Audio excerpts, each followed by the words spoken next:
Welcome to the Missing Dots.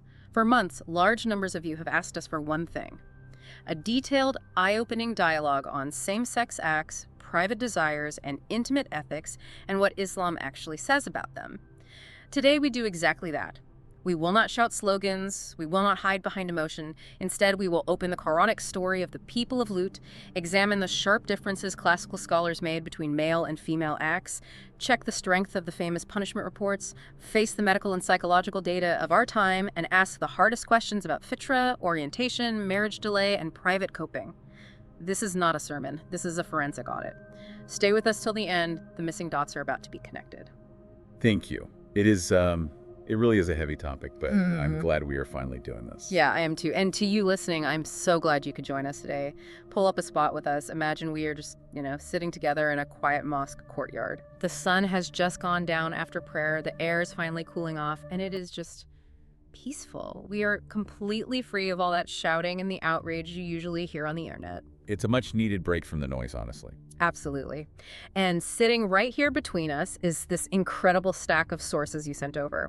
You gave us historical articles on the Ottoman courts, some really dense clinical psychology papers, and your own personal notes. There is a lot to go through. There is. But our mission today is to look closely at these sources for you and try to find exactly where the modern narrative has completely divorced itself from the classical texts. I am really glad you are here with us too, because we're going to take this slowly. You gave us a lot of reading material, and looking through it, one thing became very clear. Yeah. This conversation has to be honest, and it has to be rooted strictly in the texts and the history.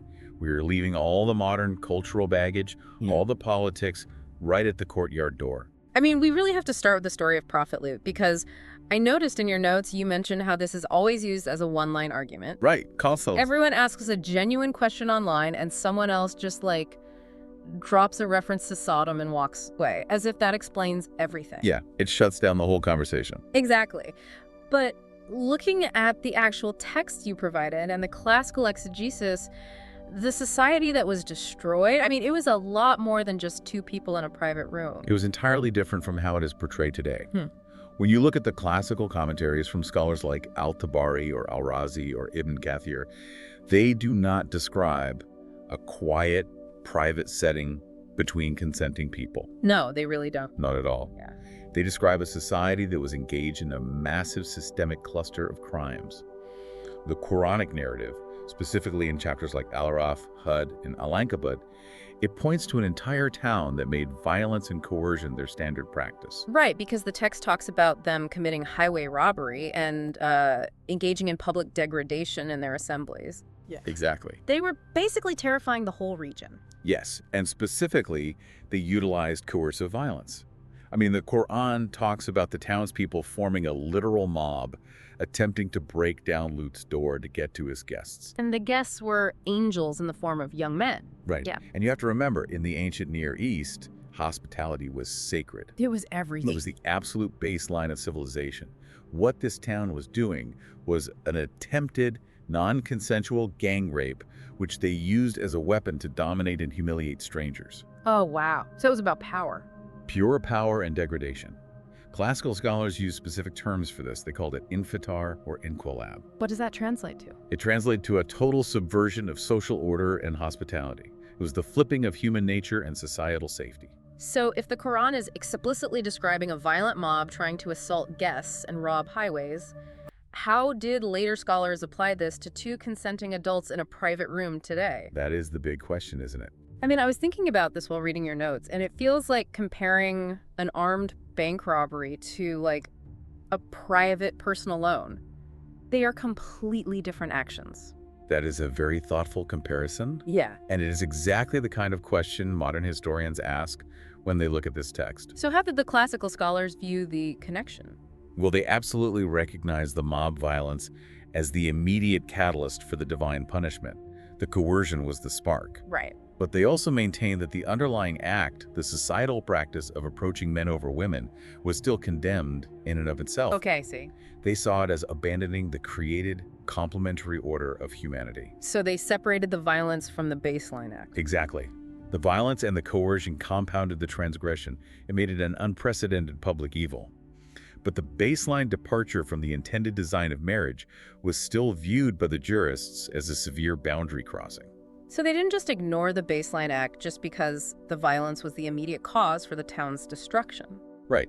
They held both truths at the same time. Okay, so if the divine destruction in the story of Lut was aimed at this systemic, violent subversion of order, how did early legal scholars actually translate that into everyday law? That is where it gets really interesting. Because the common assumption today, and you hear it all the time, is that Islamic law is just this monolithic block of harsh, unthinking punishments. Right, like a sledgehammer. Yeah, exactly. But reading through the historical articles you sent about the early courts, that is not true at all. The reality is far more nuanced and, frankly, far more careful than people think. Classical jurisprudence drew a massive structural distinction between male-to-male acts, which they called liwāṭ, and female-to-female acts, known as sihak. So they didn't just lump everything into one category. Not at all. The legal system was highly specific. Let's look at the male-to-male acts first. The schools of thought actually disagreed on how to handle this in a courtroom setting, right? They disagreed fundamentally on the mechanics of the law. The majority of schools tried to analogize it to zina, which is adultery or fornication, and applied a fixed capital punishment, a had. Okay. But Imam Abu Hanifa, who founded the Hanafi school, which we should point out is massive. Yeah, it was the legal system that governed the Ottoman Empire for centuries. Exactly. He looked at the law and said, no, liwāṭ is not zina. Because it didn't fit the exact physical, anatomical definition. Precisely. Zina has a very specific anatomical definition in Islamist law, and it is tied directly to the potential confusion of paternity and lineage. Oh, I see. Imam Abu Hanifa argued that because male acts lacked that specific biological mechanism, they could not be legally classified as zina. So he just rejected the analogy altogether. Completely. Furthermore, he pointed out that there was no fixed death penalty explicitly stated in the Quran for this specific act. Right, because the punishment in the Lut story was divine, not a prescribed legal code for a human judge. Yes. Because of that, he ruled there is no had. He refused to apply a statutory execution. Instead, he categorized it under tazir. Which means discretionary correction by a judge. Exactly. A judge might issue a reprimand or a temporary imprisonment, but not execution. And then when we look at the rulings for female acts, sihak, there is a unanimous consensus across the board. Yes, across all 4 Sunni schools and the 12er Jafari school, there is absolutely no had punishment for female-to-female acts. None at all. None. It is strictly tazir. Imagine a lock and a key for a second. So, because the act didn't physically match the exact key in the lock definition of zina, the scholars unanimously refused to invent a capital punishment for it. That is correct. But that raises a big question. Did people back then just think female acts were perfectly fine, or that male acts under the Hanafi school were just minor issues? No, they certainly did not think it was fine. They still classified it as a sin, as haram. Right, the moral weight was still there. Yes, but the jurists were incredibly strict about their own limitations. They were terrified of putting words in God's mouth. Wow. If God did not mandate a capital punishment in the scriptural text, they flatly refused to create one out of thin air. They drew a very sharp, deliberate line between the moral weight of an action in the eyes of God and the state's actual penal code on earth. I have to pause there because that completely flips the modern script. It really does. I mean, we are constantly told that Islamic law is an inflexible hammer looking for nails. But you were telling me that these jurists were so cautious that they would rather let a moral sin go without a fixed earthly punishment than accidentally overstep what the text literally said. That is exactly right. Their primary concern was justice and adherence to the text, not acting as an arbitrary moral police force. This brings us to a really fascinating reality, and it is something you highlighted in your notes. The rules of evidence. Yeah, because if there were these serious technical debates about punishments, how often were people actually prosecuted? Looking at the rules of evidence you provided, it seems like the law was practically designed to fail in court to protect people's privacy. The evidentiary standards are staggering. When you were reading through those classical manuals you sent us, you probably noticed this. I did, it's wild. To ever apply a had penalty for liwāṭ in the schools that even allowed it, Islamic law requires 4 righteous, upstanding male eyewitnesses. And just to be clear, that does not mean witnessing 2 people walking into a house together or, sitting closely in a room. No, not at all. Those 4 witnesses have to simultaneously visually observe the actual physical act of penetration occurring in real time. That is basically impossible. So if someone brings, say, 3 witnesses to the judge, The case completely collapses. just thrown out. Thrown out immediately. And not only that, but those 3 witnesses are then subjected to the statutory punishment for slander, known as cutoff. Wait, the witnesses get punished? Yes. They receive 80 lashes each, and their testimony is rejected forever in any future court proceedings. It's almost like the legal system has a built-in firewall. The state's jurisdiction stops at your front door, and anything behind that door is encrypted. Only God has the decryption key. That is a brilliant way to put it. I mean, the state legally cannot hack into your private sins, because if you think about it, requiring 4 eyewitnesses to a deeply private act is basically making it unprosecutable. You would have to be committing this act in the middle of a public square at noon. Pretty much, yeah. So is the state just turning a blind eye? SubhanAllah, it really shows the beauty and the wisdom of this system. The Islamic legal system is designed to regulate public order and protect society from open, brazen corruption. Right. It completely strips the state of any right to hunt down private sins. Islam strictly forbids spying, which is called tajassus. No surveillance state. Exactly. You cannot break into homes to catch people. You cannot peek through windows. There's a core principle called sit, which means divine concealment. Yes. What happens behind closed doors is strictly between the person and Allah. The state is essentially told, this is none of your business. Leave it to God's mercy and judgment. As long as an act remains entirely private, it is legally unprosecutable. Hold on. Let's make sure we underline this for you, the person listening right now, because this is massive. With this massive shield of privacy in place, does the actual history match the rhetoric we hear today? You mean the sermons about early punishments? Yeah, we hear so many stories from modern pulpits about harsh punishments in the early days of Islam. But what did the historical articles in your stack actually say? When you do a historiographical audit of the authentic records, the Sahih traditions, the reality is very different from the modern rhetoric. How so? There is 0 authenticated, unbroken historical record of the Prophet executing anyone for these acts. Wait, out of all those early years, 0. 0. And there is no record of the companions of the Sahaba executing women for sihak either. But what about the stories of famous early figures? You sometimes hear about Hind bint al-Khuss being cited as a historical example of a formalized early union between women. How does that fit in? Well, those stories come from a genre called adab. Adab is poetry, folklore, cultural beleth, texts like the Kitāb al-Aghānī. So it's literature, not law. Right. They are not authenticated legal chronicles or hadith. It was literature. Medieval Muslim societies were incredibly cosmopolitan, and they recognized aesthetic appreciation and romance in poetry. Okay, that makes sense. But scholars maintained a strict boundary between storytelling around a campfire and actual legal jurisprudence in a courtroom. You cannot derive law from poetry. I have also heard, and I think it was mentioned in one of the articles you shared, about the Prophet banishing certain men, the Mukanathun, who were considered effeminate. Doesn't that show an early policing of innate orientation or presentation? It is often framed that way today, but the authentic texts show something else entirely. Oh. He did not banish them because of their innate gender presentation or their mannerisms. Innate effeminacy was accepted without punishment in that society. So why were they banished? The banishment occurred specifically because certain individuals acted as informants. They were going back and describing the private physical features of Muslim women to outside men. Oh, wow. So they were violating sit. Exactly. It was a breach of household privacy, a violation of the very sanctuary we just talked about.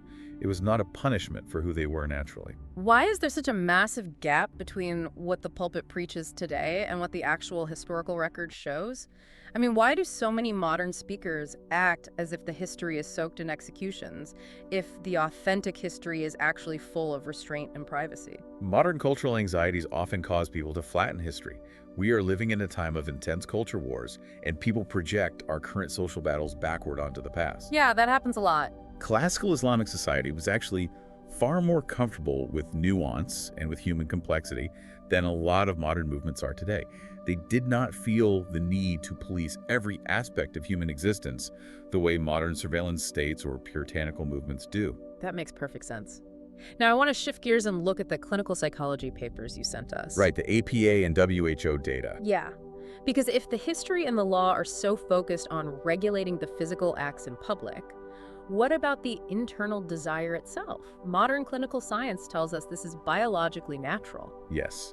The clinical science from organizations like the APA and the WHO confirms that same-sex orientation is a natural, non-pathological biological variation. So it's just a reality of human biology. It is an empirical reality.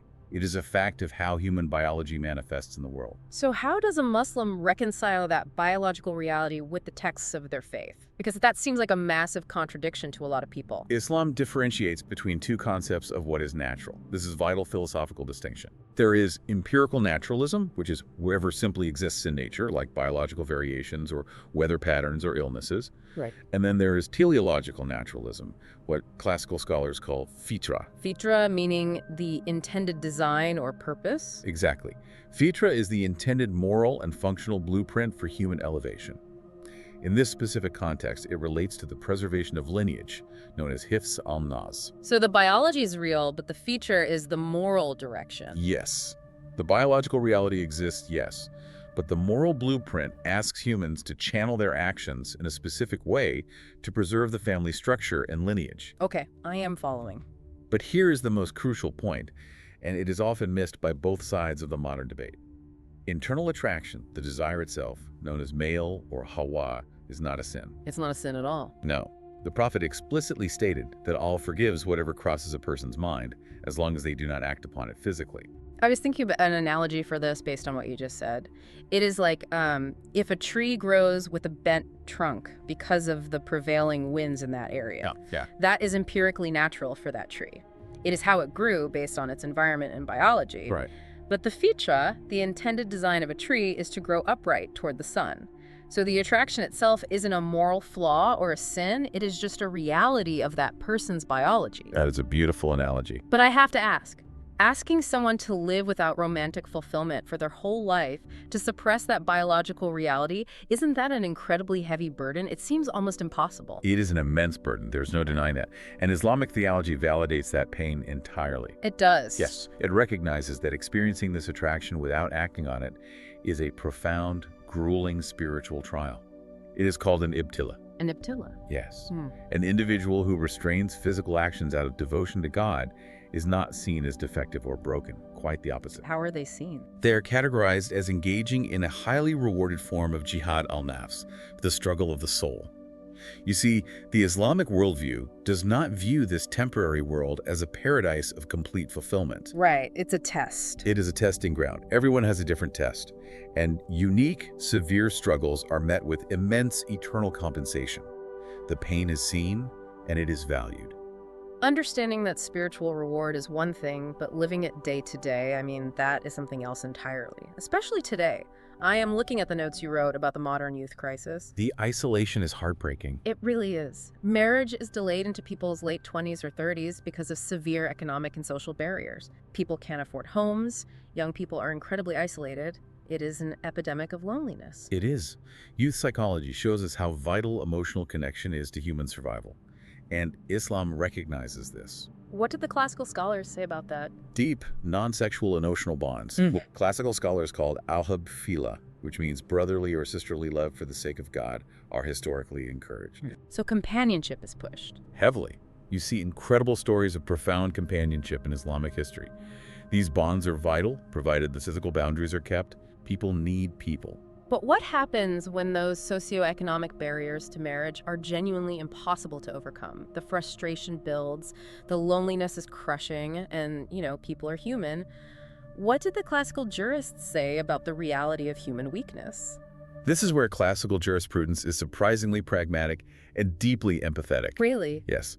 When someone faces intense, overwhelming frustration that risks them committing open, unlawful acts like zina or liwāṭ, scholars from the Hanbali and Hanafi schools applied a legal framework known as the lesser of two evils. The lesser of two evils. The Arabic term is daf al-dar al-ala bi al-ashad. They looked at human psychology and understood that if you block every single avenue, pressure builds up and people break. Think of it like a legal pressure release valve. The way a doctor might prescribe a lesser medication to prevent a full-blown crisis, the law has a mechanism to prevent a larger disaster. So what does that mean practically? Practically, it means that private self-gratification, known as istimnā, or the private use of body-safe intimate devices, is treated as a mitigated, non-prosecutable coping mechanism in these extreme cases. Wait, legally it's allowed as a coping mechanism? It falls under the category of darura, which means necessity. It is certainly not elevated as an ideal lifestyle, and it is not the goal.